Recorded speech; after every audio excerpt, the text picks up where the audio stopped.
Hello friend, कैसे हैं आप सब। उम्मीद है कि आप सब अच्छे हैं, आप लोगों की तैयारी अच्छी चलेगी। ठीक है, तो आज हम एरिया का सेट नंबर 8 आप लोग के साथ डिस्कस करने वाले हैं। इससे पहले 7 सेट अपलोड कर दिया गया है, प्ले लिस्ट में जाए और वहाँ से आप देख सकते हैं। ठीक है, तो स्टार्ट करते हैं हम लोग क्वेश्चन नंबर 1। और साथ साथ ये बोलना चाहते हैं जो फ्रेंड चैनल में पहली बार विजिट कर रहे हैं तो चैनल को सब्सक्राइब कर लीजिए और साथ में बेल आइकन को प्रेस करना नहीं भूलिए, क्योंकि जो भी वीडियो अपलोड करेंगे उसका नोटिफिकेशन आप लोग को मिल जाएगा, इसीलिए बेल आइकन को प्रेस करना जरूरी है। ठीक है, चलिए तो स्टार्ट करते हैं हम लोग question number first. Question number यहाँ फर्स्ट कहता है, स्वदेशी आंदोलन के दौरान राजनीतिक स्वतंत्रता एक राष्ट्र का जीवन रक्त है का नारा किसने दिया था। इसका राइट आंसर आपका फर्स्ट हो जाएगा अरविंद घोष ने। जब अरविंद घोष की बात होती, ये कहाँ के इनका जन्म हुआ था, तो कलकत्ता में हुआ था। और कब हुआ था ये भी याद रखिए, 15 अगस्त 1872 ईस्वी कलकत्ता में इनका जन्म हुआ था। बढ़ते हम लोग अगले प्रश्न की तरफ। ये रहा क्वेश्चन नंबर आपका। क्वेश्चन में यहाँ पे 2 कहता है, नील विद्रोह के संदर्भ में निम्नलिखित कथनों पर विचार करें। तो यहाँ पर ए में दे रखा है आपका 1 में दे रखा कि यह विद्रोह 1961 से 62 में बंगाल क्षेत्र में हुआ था, ये गलत है। यह आंदोलन शुरुआत दिसंबर विश्वास और विष्णु विश्वास नामक 2 व्यक्तियों ने की थी, ये सही है।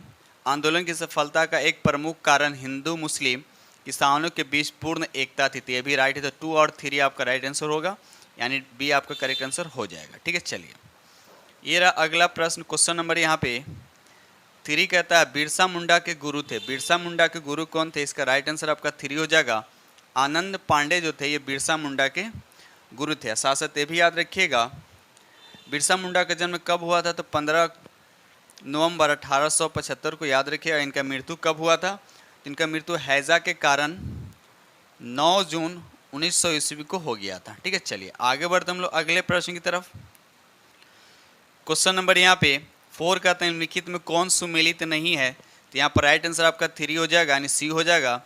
तृतीय एंग्लो मराठा युद्ध लॉर्ड हार्डिंग प्रथम के समय नहीं हुआ था, बल्कि लॉर्ड हेस्टिंग के समय में हुआ था 1813 ईस्वी में, याद रखिएगा। चलिए आगे बढ़ते हम लोग अगले प्रश्न की तरफ। ये रहा क्वेश्चन नंबर आपका 5 कहता है, 1857 के क्रांति के समय भारत का गवर्नर जनरल कौन था। तो इसका राइट आंसर आपका सी हो जाएगा, लॉर्ड कैनिंग। लॉर्ड कैनिंग जो था 1857 की क्रांति के समय भारत का ये गवर्नर जनरल था। और ये कब से कब तक रहा, तो याद रखिएगा 1856 से 62 तक। ठीक है, चलिए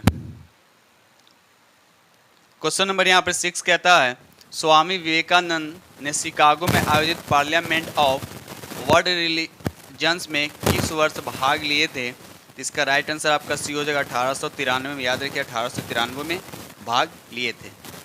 ये रहा अगला प्रश्न। क्वेश्चन नंबर यहाँ पर 7 कहता है, अल हिलाल अखबार का प्रकाशन किसने शुरू किया था। इसका राइट आंसर आपका डी हो जाएगा, मौलाना अबुल कलाम आज़ाद ने शुरू किया था। और साथ साथ ये भी याद रखिएगा, ये 1923 में भारतीय राष्ट्रीय कांग्रेस के अध्यक्ष के रूप में चुने गए थे। और ये सबसे युवा, याद रखिए सबसे युवा जो है भारतीय राष्ट्रीय कांग्रेस के अध्यक्ष कौन चुने गए थे, ते भी याद रखिए मौलाना अबुल कलाम आजाद। ठीक है, चलिए बढ़ते हम लोग अगले प्रश्न की तरफ। क्वेश्चन नंबर यहाँ पे 8 कहता है, मराठी पत्रिका बहिष्कृत भारत का संबंध किससे। तो इसका राइट आंसर आपका बी हो जाएगा, BR अम्बेडकर से, याद रखिए BR अम्बेडकर से संबंधित है। आगे बढ़ते हम लोग अगले प्रश्न की तरफ। क्वेश्चन नंबर 9 कहता है, लिथगो आयोग का उद्देश्य क्या था। तो इसका राइट आंसर आपका डी हो जाएगा, भारतीय कृषि में संकट से संबंधित। यानी लिथगो आयोग का उद्देश्य था भारतीय कृषि में संकट से संबंधित। आगे बढ़ते हम लोग अगले प्रश्न की तरफ। ये रहा अगले क्वेश्चन नंबर यहाँ पे 10 कहता है, निम्नलिखित में कौन सही सुमेलित नहीं है। तो इसका राइट आंसर आपका सी हो जाएगा, नासिक षड्यंत्र केस जो है वारिंद्र घोष से संबंधित नहीं है। आगे बढ़ते हम लोग अगले प्रश्न की तरफ। ये रहा क्वेश्चन नंबर आपका 11 कहता है, भारतीय राष्ट्रीयवाद का उत्प्रेरक कहा जाता है। तो किसको कहा जाता है। इसका राइट आंसर आपका डी हो जाएगा, लॉर्ड कर्जन को कहा जाता है, लॉर्ड कर्जन को कहा जाता है। ये रहा अगला प्रश्न। यहाँ पे 12 कहता है, गोलमेज सम्मेलन का आयोजन किया गया था। गोलमेज सम्मेलन का आयोजन किया गया था किस लिए। तो यहाँ पर देखा जाए, यहाँ पर 1 में कहता है, भारत के भावी संविधान पर चर्चा के लिए, ये भी सही है। भारत के एक डोमिनियन स्थिति के कार्यान्वयन पर चर्चा करने के लिए नहीं होगा।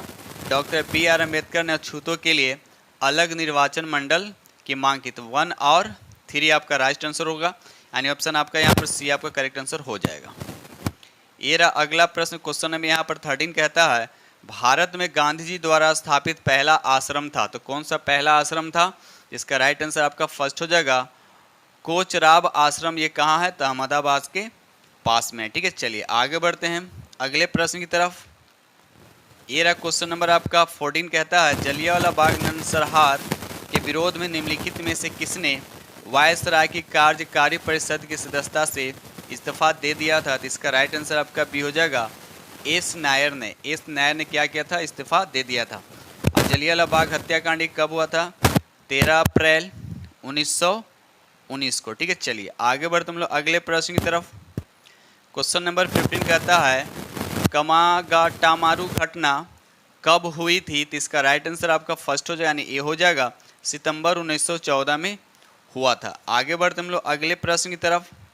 चलिए क्वेश्चन नंबर यहाँ पे 16 कहता है निम्नलिखित में कौन सुमेलित नहीं है? तो यहाँ पर देखिए तहजीब उल अखलाक, ये मोहम्मद अली जिन्ना नहीं है बल्कि इनके संस्थापकों ने सर सैयद अहमद खां हैं, तो आपका ये आपका सुमेलित नहीं है।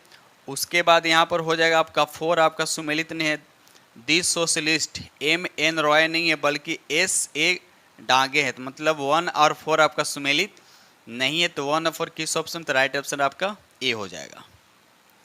ये रहा अगला प्रश्न, क्वेश्चन नंबर यहाँ पर 17 कहता है भारत की संविधान सभा किसके अनुसार गठित की गई है? तो इसका राइट आंसर आपका डी हो जाएगा कैबिनेट मिशन के अनुसार इसको गठित किया गया है। ठीक है, आगे बढ़ते हम लोग। और एक चीज़ याद रखिएगा, संविधान सभा की पहली बैठक कब हुआ था? तो 9 दिसंबर 1946 को। 9 दिसंबर 1946 को। आगे बढ़ते हम लोग अगले प्रश्न की तरफ। ये रहा क्वेश्चन नंबर आपका 18 कहता है गांधी सेवा संघ की स्थापना किसने की थी? तो इसका राइट आंसर आपका सी हो जाएगा जमुना लाल बजाज ने गांधी सेवा संघ की स्थापना की थी। आगे बढ़ते हम लोग अगले प्रश्न की तरफ। ये रहा क्वेश्चन नंबर आपका 19 कहता है एकमात्र हड़प्पा शहर जिसमें मुख्य सड़क पर प्रवेश द्वार वाले घर हैं, तो आपको बताना है इसका राइट आंसर कौन होगा? तो यहाँ पर राइट आंसर आपका फर्स्ट हो जाएगा, यानी ए हो जाएगा लोथल, इसका राइट आंसर हो जाएगा।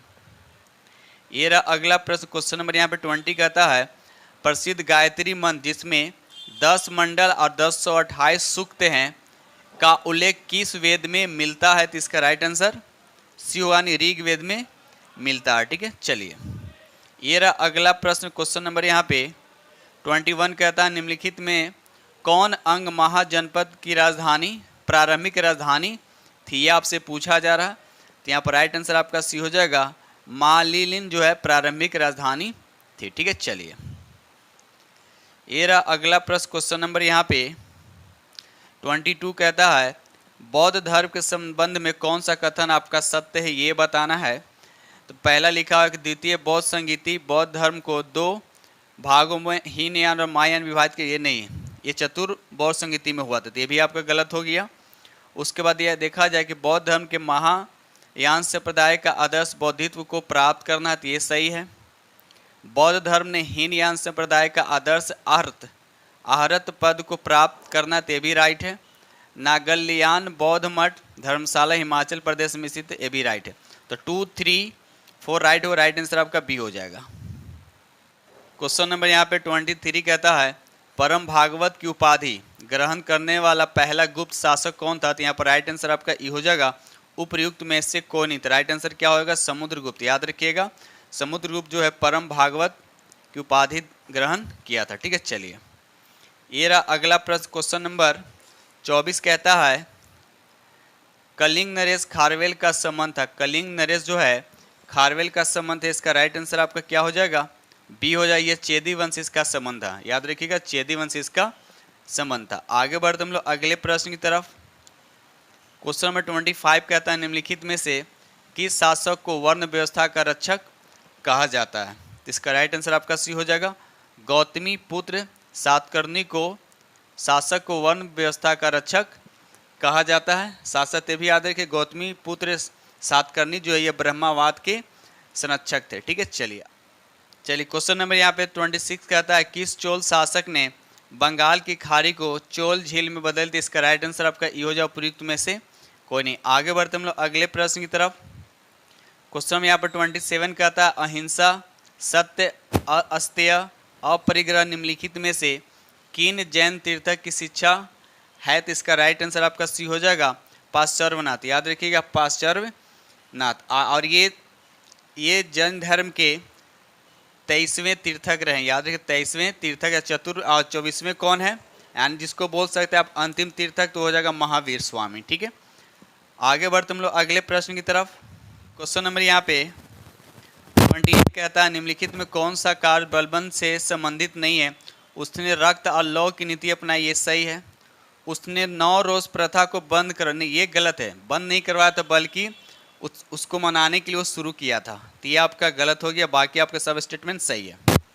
क्वेश्चन नंबर यहाँ पे 29 कहता है दिल्ली सल्तनत के एकमात्र सुल्तान जिसने अपनी आत्मकथा लिखी है वह सुल्तान कौन था? इसका राइट आंसर आपका बी हो जाएगा फिरोज शाह तुगलक, जिसने फतूहात ए फिरोज शाही नाम से अपनी आत्मकथा लिखी है। ठीक है, चलिए ये रहा अगला प्रश्न। क्वेश्चन नंबर यहाँ पे 30 कहता है निम्नलिखित में से कौन छत्रपति शिवाजी महाराज के अष्टप्रधान में नहीं था?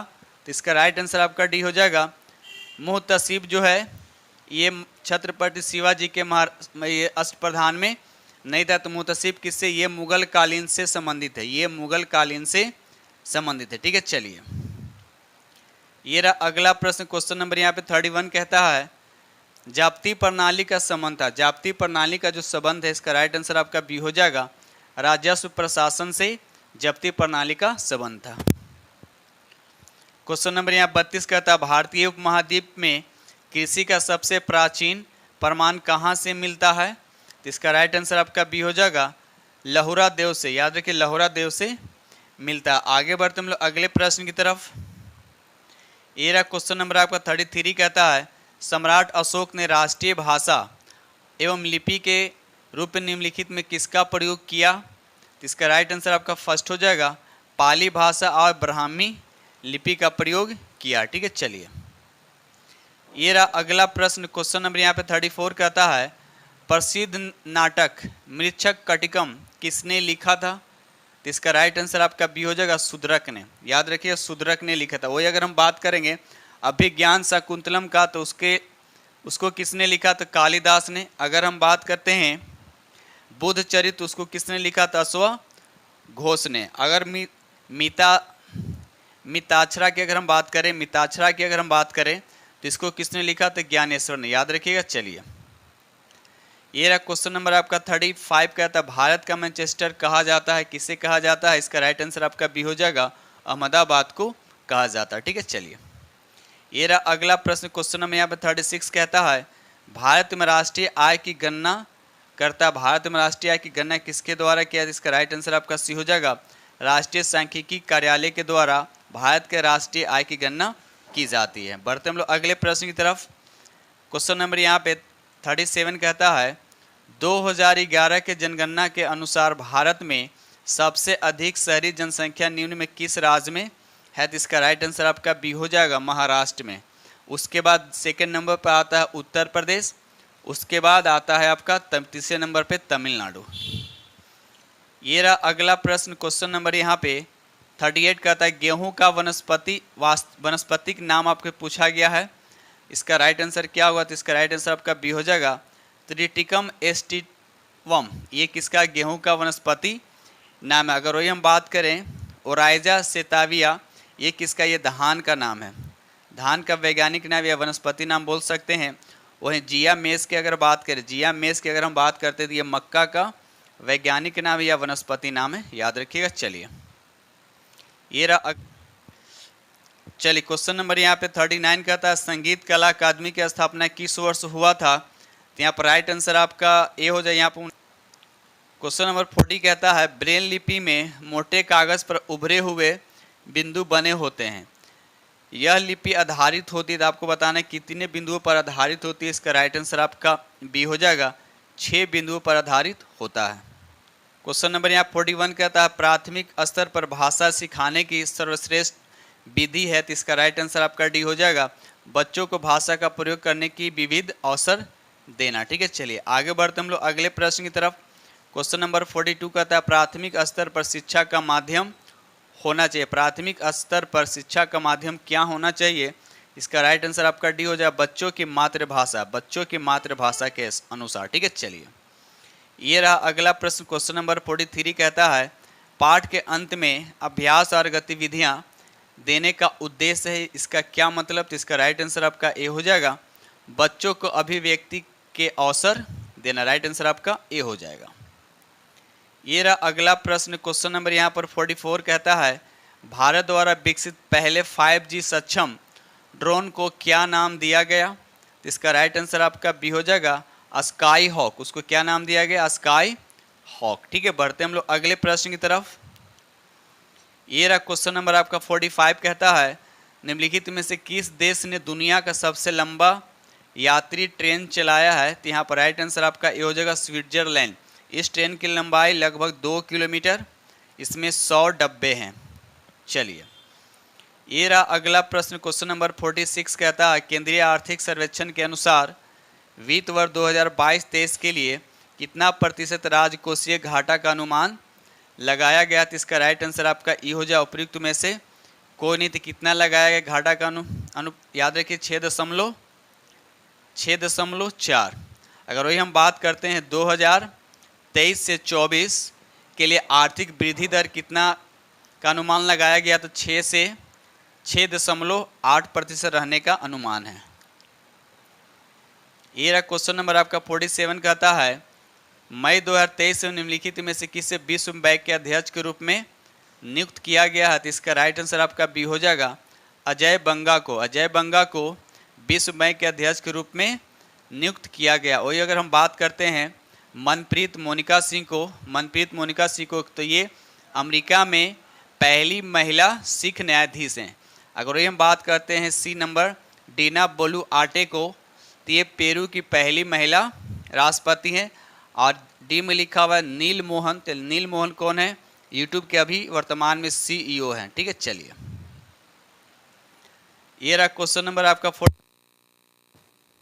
सरकार द्वारा वर्ष 2023-24 के लिए लगभग डैश दे रखा रुपये के कुल परिव्यय के साथ राज्य का बजट पेश किया गया। तो कितना पेश किया गया? इसका राइट आंसर आपका फर्स्ट हो जाएगा, 2.62 लाख करोड़।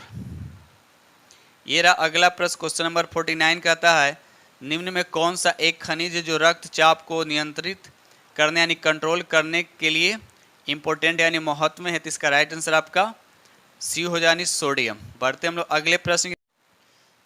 चलिए क्वेश्चन नंबर यहाँ पर 50 कहता है निम्नलिखित में से कौन सा एक अतिरिक्त गुणसूत्र 21 की उपस्थिति के कारण होने वाले एक आनुवांशिक विकार है? तो इसका राइट आंसर आपका फर्स्ट हो जाएगा, डाउन सिंड्रोम। याद रखिएगा, डाउन सिंड्रोम। ठीक है, बढ़ते हम लोग अगले प्रश्न की तरफ। क्वेश्चन नंबर यहाँ पर 51 कहता है बीज वाले पौधों में नर गैमेटोफाइट को आमतौर पर कहा जाता है, क्या कहा जाता है? तो इसका राइट आंसर आपका फर्स्ट है, उसको पराग कहा जाता है। क्या कहते उसे? पराग कहा जाता है। ये रहा अगला प्रश्न। क्वेश्चन नंबर यहाँ पर 52 कहता है फूल वाले पौधों में अंडाशय विकसित होता है, यानी फूल वाले पौधों में अंडाशय जो है विकसित होता है। तो कहाँ? तो इसका राइट आंसर आपका बी हो जाए, यानी फल में। फल में क्या होता है? फूल वाले पौधों में क्या होता है? अंडाशय विकसित होते हैं। बढ़ते हम लोग अगले प्रश्न की तरफ।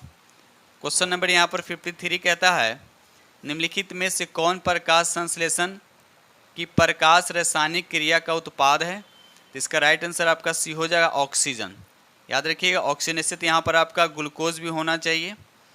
तो मेरे हिसाब से यहाँ पर राइट आंसर आपका ई होना चाहिए, यानी एक से अधिक आपका राइट आंसर होना चाहिए, यानी ई ऑप्शन होना चाहिए। ऐसे आंसर दे रखा आपका सी। ठीक है, चलिए आगे बढ़ते हम लोग अगले प्रश्न की तरफ। क्वेश्चन नंबर 54 कहता है निम्नलिखित में से कौन पौधों में अलैंगिक प्रजनन की विधि नहीं है? कहता है कौन पौधों में अलैंगिक प्रजनन का विधि नहीं है? तो इसका राइट आंसर आपका सी हो जाएगा, निषेचन। निषेचन जो है ये अलैंगिक प्रजनन की विधि नहीं है। आगे बढ़ते हम लोग अगले प्रश्न की तरफ। क्वेश्चन नंबर यहाँ पर 55 कहता है निम्नलिखित में कौन सा नींद की बीमारी का लक्षण है? तो यहाँ पर राइट आंसर आपका ये हो जाएगा, खुजली और बुखार। तो इसलिए राइट आंसर क्या होगा, एक से अधिक हो जाएंगे। क्वेश्चन नंबर यहाँ पर 56 कहता है निम्नलिखित में से किसकी वेदन क्षमता और आयन क्षमता सबसे अधिक है? तो वेदन क्षमता उसी का सबसे अधिक होगा जिसका मास सबसे कम होगा, जिसमें कोई आवेश नहीं होता। तो वेदन क्षमता सबसे ज़्यादा होता है गामा का, और सबसे ज़्यादा आयन क्षमता होता है अल्फा कण का। तो देखिए तो यहाँ पर राइट आंसर आपका क्या हो जाएगा, सी हो जाएगा, गामा किरण और अल्फा किरण। ठीक है, चलिए क्वेश्चन नंबर यहाँ 57 कहता है जरा दृष्टि दोष को दूर करने के लिए किस लेंस का उपयोग किया जाता है। तो इसका राइट आंसर आपका सी हो जाएगा, बाइफोकल लेंस का उपयोग किया जाता है। बाइफोकल लेंस का उपयोग किया जाता है। अब जरा दृष्टि दोष क्या होता है, इसमें दूर और नज़दीक दोनों के वस्तु दिखाई देने में दिक्कत होता है। आइए उम्र के साथ होता है, यानी बूढ़े लोग के साथ ज़्यादा होता है, इसीलिए इस दोष को दूर करने के लिए बाइफोकल लेंस का उपयोग किया जाता है। क्वेश्चन नंबर 58 कहता है प्रकाश वर्ष किसकी इकाई होती है, दूरी का इकाई। याद रखिए प्रकाश वर्ष से दूरी मेजर किया जाता है। तो एक प्रकाश वर्ष में कितना मीटर होता है, तो 9.46 गुने 10 पर पावर 15 मीटर होता है, याद रखिएगा। चलिए बढ़ते हम लोग अगले प्रश्न की तरफ। क्वेश्चन नंबर यहाँ 59 कहता है आधुनिक आवर्त सारणी में वर्ग और आवर्त की संख्या, पहले आवर्त वर्ग दे रखा है तो 18 हो जाएगा, आवर्त कितना हो जाएगा 7, तो 18 7 राइट आंसर आपका क्या हो जाएगा, ए हो जाएगा। साथ साथ ये भी याद रखिए आधुनिक आवर्त सारणी में मोसले के नियम पर आधारित है और इनके अनुसार जो तत्वों का गुण जो है परमाणु संख्या के आवर्त फलन होते हैं। क्वेश्चन नंबर यहाँ पे 60 कहता है अशुद्धियों की उपस्थिति किसी पदार्थ के गलनांक को कैसे प्रभावित करता है। तो इसका राइट आंसर आपका ए हो जाएगा, अशुद्धि की उपस्थिति से गलनांक क्या हो जाता है, यानी मेल्टिंग पॉइंट क्या होता है, घट जाता है, याद रखिएगा। ये रहा अगला प्रश्न। क्वेश्चन नंबर यहाँ पर 61 कहता है निकट दृष्टि दोष को ठीक करने के लिए किस प्रकार का लेंस का उपयोग किया जाता है। तो इसका राइट आंसर आपका बी हो, यानी अवतल लेंस का उपयोग किया जाता है। अगर वही दूर दृष्टि होता तो वहाँ पर उत्तल लेंस का उपयोग करते हैं। ठीक है, चलिए ये रहा अगला प्रश्न। क्वेश्चन नंबर 62 कहता है उस उपकरण का क्या नाम है जो ध्वनि तरंगों को विद्युत संकेत में परिवर्तित करता है। तो इसका राइट आंसर आपका फर्स्ट हो जाएगा, उसको बोलते हैं हम लोग माइक्रोफोन बोलते हैं। क्या बोलते हैं, माइक्रोफोन। ये रहा अगला प्रश्न। क्वेश्चन नंबर यहाँ पर 63 कहता है ग्लूकोज के एक अणु में ऑक्सीजन के निम्नलिखित में से कितने परमाणु होते हैं। तो ग्लूकोज का सूत्र क्या होता है, C6 H12 और O6 होता है। तो आपसे किसका पूछा ऑक्सीजन का, तो कितना होगा यहाँ पर 6 हो जाएगा आपका राइट आंसर। कार्बन का भी पूछता तो 6, हाइड्रोजन का पूछता तो यहाँ पर 12 हो जाता है। ठीक है, चलिए ये रहा अगला प्रश्न। क्वेश्चन नंबर यहाँ पर 64 कहता है लोहे में जंग लगना निम्नलिखित में से कौन सी अभिक्रिया का कारण है। तो यहाँ पर राइट आंसर आपका फर्स्ट हो जाएगा, ऑक्सीकरण के कारण क्या होता है, लोहे के क्या होता है, जंग लगने का मतलब लोहा क्या होता है, नष्ट होता है, यानी बर्बाद होता है। ठीक है, चलिए जंग लगने के लिए 2 चीज़ चाहिए, एक हवा यानी हवा में ऑक्सीजन होता है और दूसरा नमी चाहिए। ठीक है, चलिए ये रहा अगला प्रश्न। क्वेश्चन नंबर यहाँ पर 65 करता है हृदय की धड़कन को नियंत्रित करने के लिए निम्नलिखित में से किस खनिज की आवश्यक होती है। यहाँ पर राइट आंसर आपका फर्स्ट हो जाए पोटासियम। ठीक है, पोटासियम की आवश्यकता होती है। आगे बढ़ते हम लोग अगले प्रश्न की तरफ। क्वेश्चन नंबर 66 कहता है हाइड्रोजन एवं हीलियम गैसों के बीच निम्नलिखित अंतरों में विचार करें। तो यहाँ पर देखा जाए तो आपका केवल पहला ही सही होगा। हीलियम एक अज्वलनशील गैस है, यानी ये निष्क्रिय गैस है, जबकि हाइड्रोजन गैस एक अत्यधिक ज्वलनशील गैस है। तो राइट आंसर आपका फर्स्ट हो जाएगा। ठीक है, चलिए ये रहा अगला प्रश्न। क्वेश्चन नंबर यहाँ पर 67 कहता है साबुन मुक्तः लवण होते, साबुन मुक्तः जो लवण होते हैं। तो इसका राइट आंसर आपका ये हो जाएगा एक से अधिक। तो किसके किसके लवण हो सकते हैं, तो ये सोडियम का भी हो सकते हैं और पोटेशियम का भी हो सकते हैं, इसलिए राइट आंसर आपका ई हो जाएगा। क्वेश्चन नंबर यहाँ पर 68 कहता है फलों को ताज़ा रखने के लिए निम्नलिखित में से किस अम्ल का प्रयोग किया जाता है। तो यहाँ पर राइट आंसर आपका सी हो जाएगा, फॉर्मिक अम्ल का प्रयोग किया जाता है। साथ साथ ये भी याद रखिए कृत्रिम रूप से हरे फलों को पकाने के लिए एसिटिलीन या कहें कि एथिलीन का प्रयोग किया जाता है। ये रहा अगला प्रश्न। क्वेश्चन नंबर 69 कहता है द्रव की तुलना में गैसों को आसानी से संपीड़ित किया जा सकता है, इसका कारण क्या है। तो इसका राइट आंसर आपका फर्स्ट हो जाएगा, गैस में अणुओं के बीच स्थान बहुत ज़्यादा गैपिंग बहुत ज़्यादा होता है, इसलिए गैस को कंप्रेस्ड किया जा सकता है।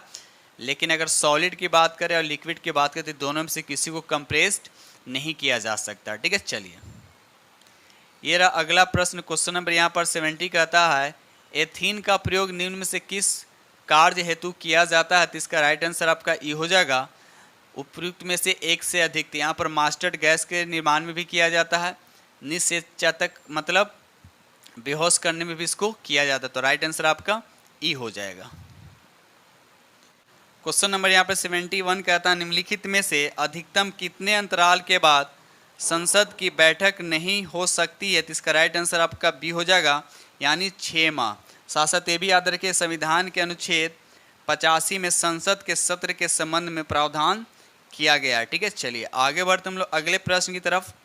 क्वेश्चन नंबर यहाँ 72 कहता है निम्नलिखित राज्यों में से किस राज्य में 2 स्तरीय पंचायती राज व्यवस्था है? तो यहाँ पर राइट आंसर आपका डी हो जाएगा सिक्किम में। कौन कौन से थे? एक हो जाएगा ग्राम पंचायत और दूसरा हो जाएगा जिला पंचायत। इसके अलावा मणिपुर में और गोवा में भी 2 स्तरीय पंचायती राज व्यवस्था है। ठीक है, चलिए क्वेश्चन नंबर 73 कहता है निम्नलिखित में से किस अनुच्छेद के तहत विधानसभा के अध्यक्ष एवं उपाध्यक्ष का प्रावधान निहित है? तो इसका राइट आंसर आपका ई हो जाएगा उपयुक्त में से कोई नहीं। तो इसका राइट आंसर पर क्या होगा? 178 अनुच्छेद के तहत विधानसभा का अध्यक्ष और उपाध्यक्ष से संबंधित प्रावधान है। ठीक है, बढ़ते हम लोग अगले प्रश्न की तरफ। ये रहा क्वेश्चन नंबर आपका 74 कहता है राष्ट्रपति 5 वर्ष तक अपने पद पर रहता है। राष्ट्रपति जो अपने पद पर 5 वर्ष तक रहता है, तो इसका राइट आंसर आपका सी हो जाएगा अपने पद ग्रहण के दिन से। अपने पद ग्रहण के दिन से। ये रहा अगला प्रश्न, क्वेश्चन नंबर 75 कहता है कौन सा अनुच्छेद नागरिक के सर्वोच्च न्यायालय का दरवाजा खटखटाने में सक्षम बनाता है यदि वे मानते हैं कि उनके मौलिक अधिकार से वंचित किया जा रहा है? तो यहाँ पर राइट आंसर आपका ये हो जाए उपयुक्त में से कोई नहीं। इसका अनुच्छेद क्या हो जाएगा? अनुच्छेद 32। याद रखिए अनुच्छेद 32 के तहत। क्वेश्चन नंबर यहाँ पर 76 कहता है संविधान सभा का प्रथम बैठक कहाँ हुआ था? तो इसका राइट आंसर आपका फर्स्ट हो जाएगा, ये नई दिल्ली में हुआ था। ये पहली बैठक कब हुआ था? तो 9 दिसंबर 1946 को पहली बैठक हुआ था, जिसका अध्यक्ष जो थे अस्थायी अध्यक्ष डॉक्टर सच्चिदानंद सिन्हा। ठीक है, आगे बढ़ते हम लोग अगले प्रश्न की तरफ। क्वेश्चन नंबर यहाँ पर 77 कहता है निम्नलिखित में से कौन सा भारत के राष्ट्रपति के निर्णायक मंडल का तो भाग है किंतु महाभियोग के अधिकरण का भाग नहीं है? तो यहाँ पर राइट आंसर आपका डी हो जाएगा राज्य के विधानसभा। राष्ट्रपति के निर्वाचन मंडल में भाग तो लेते हैं, लेकिन उस पर जब महाभियोग चलाया जाता हो तो राज्य के विधानसभा जो भाग नहीं लेते, सिर्फ उसमें संसद भाग लेते हैं। संसद कहने का मतलब लोकसभा और राज्यसभा के सदस्य, चाहे निर्वाचित हो या मनोनीत सदस्य हो। ठीक है, चलिए ये रहा अगला प्रश्न, क्वेश्चन नंबर 78 कहता है राष्ट्रीय न्यायिक नियुक्ति आयोग अधिनियम जिसे सर्वोच्च न्यायालय द्वारा निरस्त कर दिया गया निम्नलिखित में से किस संविधान संशोधन अधिनियम द्वारा लाया गया था? तो इसका राइट आंसर आपका बी हो जाएगा 99वां संविधान संशोधन अधिनियम। ठीक है, चलिए ये रहा अगला प्रश्न, क्वेश्चन नंबर यहाँ पर 79 कहता है संसद सदस्य चुने जाने के लिए एक व्यक्ति को किस आयु से कम नहीं होना चाहिए? अगर संसद का सदस्य होना हो तो मिनिमम कितना आयु होना चाहिए? तो यहाँ पर राइट आंसर आपका सी हो यानी 25 वर्ष। ये हो जाएगा लोकसभा के लिए। लोकसभा के लिए अनुच्छेद 84 बी के तहत मिनिमम कितना होना चाहिए? 25 वर्ष होना चाहिए। अगर वही पूछा जाए राज्यसभा के लिए तो अनुच्छेद 84 के तहत राज्यसभा का सदस्य होने के मिनिमम कितना एज चाहिए आपका? तो 30 साल। ठीक है, चलिए इसका मतलब ये हुआ कि संसद का सदस्य बनने के लिए मिनिमम कितना एज चाहिए? तो 25 साल। ये रहा क्वेश्चन नंबर आपका 80 कहता है भारत के संविधान के किस अनुसूची में दल बदल विरोधी कानून विशेष प्रावधान किया गया? तो इसका राइट आंसर आपका डी हो जाएगा 10वीं अनुसूची में। 10वीं अनुसूची को कब जोड़ा गया ये भी याद रखिएगा, 1985 92वां संविधान संशोधन के तहत, याद रखिएगा। चलिए आगे बढ़ते हम लोग अगले प्रश्न की तरफ। क्वेश्चन नंबर यहाँ पर 81 कहता है निम्नलिखित में से किसने 1931 में कराची के कांग्रेस के कराची अधिवेशन के लिए मौलिक अधिकारों पर प्रस्ताव का मसौदा तैयार किया था? इसका राइट आंसर आपका बी हो जाएगा, पंडित जवाहरलाल नेहरू ने तैयार किया था। ये रहा अगला प्रश्न, क्वेश्चन नंबर यहाँ पर 82 कहता है पंचायती राज व्यवस्था के संवैधानिकरण हेतु 64वां संविधान संशोधन विधेयक किस प्रधानमंत्री के कार्यकाल में लाया गया था? तो इसका राइट आंसर आपका सी हो जाएगा, राजीव गांधी के कार्यकाल में लाया गया था। ये रहा अगला प्रश्न, क्वेश्चन नंबर यहाँ पर 83 कहता है संसद का संयुक्त अधिवेशन निम्नलिखित में से किस अनुच्छेद के अंतर्गत या आयोजित किया जाता है? तो इसका राइट आंसर आपका ई हो जाएगा, उपयुक्त में से कौन है। तब रहा सवाल कि किस अनुच्छेद के तहत, याद रखिएगा 108 अनुच्छेद के तहत संसद के दोनों सदनों में के संयुक्त अधिवेशन का प्रावधान है। साथ साथ ये भी याद रखिएगा अभी तक 3 बार संसद का संयुक्त अधिवेशन का आयोजन किया गया, याद रखिए 3 बार। ये रहा अगला प्रश्न, क्वेश्चन नंबर यहाँ पर 84 कहता है किस अर्थशास्त्री ने भारत में सबसे पहले वैज्ञानिक दृष्टि से राष्ट्रीय आय की गणना की है? तो इसका राइट आंसर आपका बी हो जाएगा, VKRV राव। इसका राइट आंसर आपका क्या हो जाएगा? बी हो जाएगा। क्वेश्चन नंबर यहाँ पे 85 कहता है मत्स्य एवं खनन किस क्षेत्र के अंतर्गत आते हैं? तो याद रखिए इसका राइट आंसर आपका फर्स्ट हो जाएगा, यानी ये प्राथमिक क्षेत्र के अंतर्गत आते हैं। क्वेश्चन नंबर यहाँ पे 86 कहता है भारत में किस उद्योग में सर्वाधिक लोग कार्यरत हैं? इसका राइट आंसर आपका सी हो, यानी कपड़ा उद्योग में भारत के लोग सबसे ज़्यादा कार्यरत हैं। आगे बढ़ते हम लोग अगले प्रश्न की तरफ। भारत में विदेशी व्यापार से संबंधित आंकड़े किसके द्वारा जारी किया जाता है? तो इसका राइट आंसर आपका फर्स्ट हो जाएगा, रिजर्व बैंक ऑफ इंडिया। इसको बैंकों का बैंक भी कहा जाता है, याद रखिएगा। चलिए बढ़ते हैं। चलिए क्वेश्चन नंबर यहाँ पर 88 कहता है किस पंचवर्षीय योजना के दौरान भारत ने मिश्रित अर्थव्यवस्था को चुना? तो इसका राइट आंसर आपका फर्स्ट और दूसरी पंचवर्षीय योजना के आधार पर। दूसरी पंचवर्षीय की योजना क्या था? महाल नोबिस मॉडल पे आधारित था। चलिए, और इस दूसरी पंचवर्षीय योजना में ही दुर्गापुर, राउरकेला और भिलाई सहित 5 इस्पात संयंत्र स्थापित किए गए थे। ये रहा क्वेश्चन नंबर आपका 89 कहता है निम्न में से कौन सा तत्व भूपटल पर सर्वाधिक मात्रा में पाया जाता है? अगर इस ऑप्शन के अकॉर्डिंग देखा जाए तो सबसे ज़्यादा यहाँ पर आपका डी हो जाएगा, एल्युमिनियम होगा। इससे सबसे ज़्यादा ऑक्सीजन पाया जाता है। उसके बाद हो जाएगा इससे कम थोड़ा सा होगा सिलिकॉन होगा। उसके बाद एल्युमिनियम आता है, उसके बाद लोहा आता है। ठीक है, तो यहाँ पर राइट ऑप्शन के अकॉर्डिंग यहाँ पर डी आपका राइट आंसर हो जाएगा।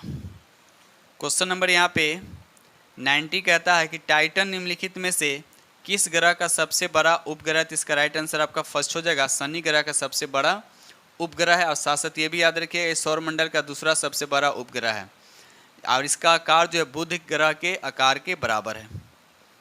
क्वेश्चन नंबर यहाँ पे 91 कहता है पंजाब में भूमि निमीकरण का निम्नलिखित में से कौन सा मुख्य कारण है? तो इसका राइट आंसर आपका बी हो जाएगा, अधिक सिंचाई। क्वेश्चन नंबर 92 कहता है निम्न में कौन सा राज्य सर्वाधिक लिंगानुपात वाले राज्य में शामिल है? तो इसका राइट आंसर आपको बताना है कौन होगा। तो यहाँ पर ऑप्शन के अकॉर्डिंग देखा जाए तो यहाँ पर तमिलनाडु होगा सर्वाधिक लिंगानुपात वाला। ऑप्शन के अकॉर्डिंग यहाँ पर तमिलनाडु है, लेकिन सबसे ज़्यादा अगर पूछा जाए कि सर्वाधिक लिंगानुपात वाला राज्य कौन है तो केरल पहला स्थान पे है और दूसरे नंबर पे आपका तमिलनाडु। तो यहाँ तो केरल नहीं इसलिए उसके बाद तमिलनाडु का नंबर आता है। तो राइट आंसर आपका ए हो जाएगा। क्वेश्चन नंबर यहाँ पे 93 का था राउरकेला इस्पात इकाई की स्थापना किस देश के सहयोग से किया गया था? तो इसका राइट आंसर आपका बी हो जाए, जर्मनी के सहयोग से किया गया था। किसको? राउरकेला इस्पात को। अगर वही पूछा जाए भिलाई को पूछा जाती है सोवियत संघ के सहयोग से किया गया था। अगर वही हम पूछे दुर्गापुर की अगर बात करें तो ब्रिटेन के सहयोग से हुआ था। ठीक है, और जर्मनी की बात ये राउरकेला की बात करती है जर्मनी के सहयोग से हुआ था। क्वेश्चन नंबर यहाँ पर 94 कहता है निम्नलिखित में से भारत में किस मृदा को अंतर्राष्ट्रीय रूप से उष्णकटिबंधीय चेरनोजम मृदा कहा जाता है? इसका राइट आंसर आपका फर्स्ट हो, यानी काली मिट्टी को कहा जाता है। काली मिट्टी को रेगूर मिट्टी या काली कपास मिट्टी के नाम से भी इसे जाना जाता है। क्वेश्चन नंबर 95 कहता है भारत में पाए जाने वाले कोनधारी वन कितने ऊंचाई के बीच पाई जाती है? तो इसका राइट आंसर आपका बी हो जाएगा, 2500 से 45 मीटर इसकी ऊंचाई होती है। क्वेश्चन नंबर यहाँ पर 96 कहता है पेंटागोनिया का पठार निम्नलिखित में से किस देश में स्थित है? तो इसका राइट आंसर आपका बी हो जाएगा, ये अर्जेंटीना में। कहाँ है? तो अर्जेंटीना में है। क्वेश्चन नंबर 97 कहता है निम्नलिखित में से कौन सा कार्य पेड़ पौधों का नहीं है? कौन सा कार्य जो है पेड़ पौधों का नहीं है? तो इसका राइट आंसर आपका सी हो जाएगा, वायु का प्रदूषण। पेड़ पौधा का काम वायु को प्रदूषण नहीं करता, बल्कि वायु को क्या करता है, नीट एंड क्लीन यानी साफ करता है और उसको प्रदूषित से क्या करता है, रोकता है। ठीक है, चलिए क्वेश्चन नंबर यहाँ पे 98 कहता है रियो डी जेनेरियो में संपन्न अंतर्राष्ट्रीय सम्मेलन था, तो ये क्या था? तो इसका राइट आंसर आपका फर्स्ट हो जाएगा संयुक्त राष्ट्र पर्यावरण एवं विकास सम्मेलन था। ठीक है, चलिए आगे बढ़ते हम लोग अगले प्रश्न की तरफ। क्वेश्चन नंबर यहाँ पर 99 कहता है कि राष्ट्रीय पर्यावरण अभियांत्रिकी शोध संस्थान अवस्थित है, तो ये कहाँ है? तो याद रखिए सी में यानी नागपुर में अवस्थित है। ठीक है, चलिए यहाँ पर 100 कहता है विश्व मौसम विज्ञान संगठन का मुख्यालय आपसे पूछा गया है कि कहाँ है? तो ये जिनेवा में है। जिनेवा कहाँ? तो ये स्विट्जरलैंड में। ठीक है, तो इस तरह से हमने आप लोग के साथ 100 MCQ डिस्कस किया हूँ और उम्मीद करता हूँ कि ये सेट नंबर 8 आप लोग को बहुत ही पसंद आएगा। अगर पसंद आए तो प्लीज़ लाइक जरूर कीजिएगा और जो फ्रेंड इस चैनल पर पहली बार विजिट कर रहे हैं तो चैनल को सब्सक्राइब कर लीजिए और साथ में बेल आइकन को प्रेस करना नहीं भूलिए। ठीक है, तो इसी के साथ हम वीडियो करते हैं समाप्त। अब मिलते हैं आप लोग से नेक्स्ट वीडियो में, तब तक के लिए थैंक यू वेरी मच।